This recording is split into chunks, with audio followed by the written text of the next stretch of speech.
ऊंट food delivery, desert food delivery, chicken biryani. Madurai के गांव में पप्पू और राजेंद्र कहकर दो दोस्त रहते थे। पप्पू बहुत लालची था, इसलिए हमेशा सारा खर्चा राजेंद्र से ही करवाता था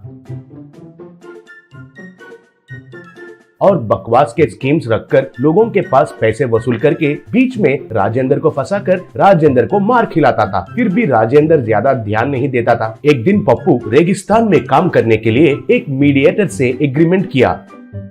ये बात जानकर राजेंद्र, अरे तुम गांव में ही रहकर कुछ काम कर सकते हो ना, इधर ज्यादा से ज्यादा गांव वाले दो मारते हैं, बस तुम तो रेगिस्तान कह रहे हो, बहुत रिस्की है, जरा सोच लो, कहा। तब पप्पू, क्यों मामू, अभी से डर रहे हो क्या कि मैं तुमसे ज्यादा पैसे कमाऊंगा कहकर? अरे इस गंदा गांव में मैं तो नहीं रह सकता हूँ यार, कहा। तब राजेंद्र, ठीक है, तुम इस गांव में रहकर धोखा देने से तो गांव छोड़ना ही सही होगा लग रहा है, चले जाओ फिर तो, कहा। तब पप्पू उधर से चला गया।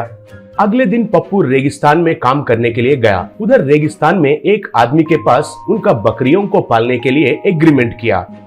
वो रेगिस्तान में बकरियों को चारा खिलाने लगा, लेकिन कुछ ही दिनों में धूप के वजह से और पानी नहीं रहने के वजह से और उन बकरियों को पाल नहीं पाकर, काम नहीं कर पाकर सेठ के पास जाकर पप्पू काम छोड़ूंगा कहा। तब सेठ, क्यों रे पप्पू, एग्रीमेंट लिखकर अब नाटक कर रहे हो? तुम 4 साल के लिए एग्रीमेंट लिखा है, लेकिन 4 दिन ही काम किया है। देखो तुम्हारे लिए 4 साल अब नो हॉलीडे, डेली जॉलीडे। अगर ये बात हमारा बड़ा सेठ को पता चल गया तो तुम्हें भी उन बकरियों के साथ मटन खीमा बना देगा, कहा। तब पप्पू, अरे सेठ ऐसा मत कहो सेठ, कुछ न कुछ रास्ता तो दिखाओ, मैं इधर सह नहीं पा रहा हूँ, मेरा माँ पिता का बहुत याद आ रहा है, प्लीज सेठ, कहकर भीख मांगने से सेठ, देखो 1 महीने में हमारा बड़ा सेठ इधर आएगा, वो तुम्हें अब तक तो नहीं देखा, इसलिए अगर तुम्हारे जगह में और किसी को लेके आओगे तो उस आदमी को मैं काम में रख लूंगा, इसके अलावा मैं और कुछ नहीं कर सकता हूँ, कहा। तब पप्पू ठीक है कहा।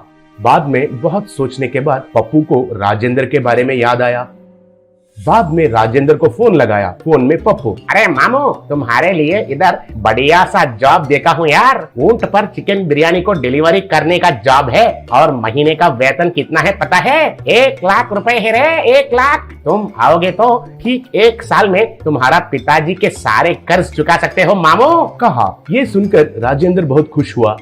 अगले दिन ही राजेंद्र पप्पू के गांव में गया। पप्पू उसे रिसीव करके उस गांव में चिकन बिरयानी होटल में फूड डिलीवरी बॉय के तौर पर राजेंद्र को भर्ती किया। उस दिन से राजेंद्र ऊंट पर चिकन बिरयानी ऑर्डर्स को उधर काम करने वालों को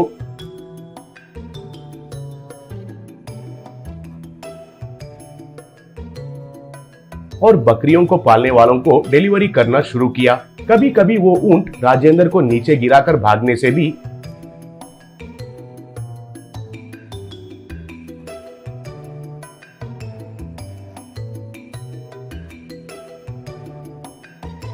राजेंद्र बहुत मुश्किल से उस ऊंट को ढूंढकर बिरयानी को डिलीवरी करता था। एक दिन राजेंद्र के साथ और एक आदमी भी ऊंट पर डिलीवरी के लिए जाने लगा। उस आदमी से राजेंद्र, भाई ये गांव तो बहुत बढ़िया है, डिलीवरी बॉय के लिए 1 लाख रुपए दे रहे हैं और ये मामूली बात नहीं है यार, फिर भी चिकन बिरयानी को बेचने से भी इतना नहीं मिलता है ना, फिर कैसे दे रहे हैं 1 लाख रुपए, पूछा। तब उस ऊंट पर मुकेश, क्या हुआ है भाई, रेगिस्तान में इस धूप के वजह से तुम्हारा खोपड़ी में चिप जल गया है क्या? 1 लाख रुपए का सैलरी?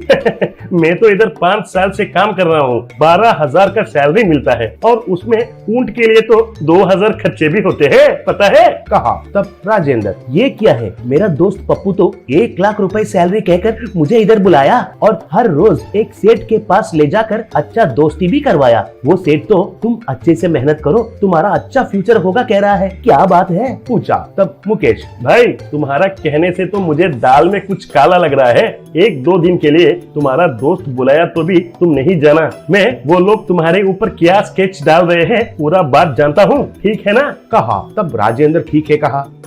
उस शाम को पप्पू आकर राजेंद्र को उसके साथ सेठ के पास आने के लिए कहने से भी राजेंद्र नहीं गया। ऐसा 2 दिन के बाद राजेंद्र से मुकेश मिलकर, भाई तुम्हें एक बात कहूँ, तुम्हारा दोस्त पप्पू तुम्हें उस सेठ के पास फंसाने के लिए देख रहा है।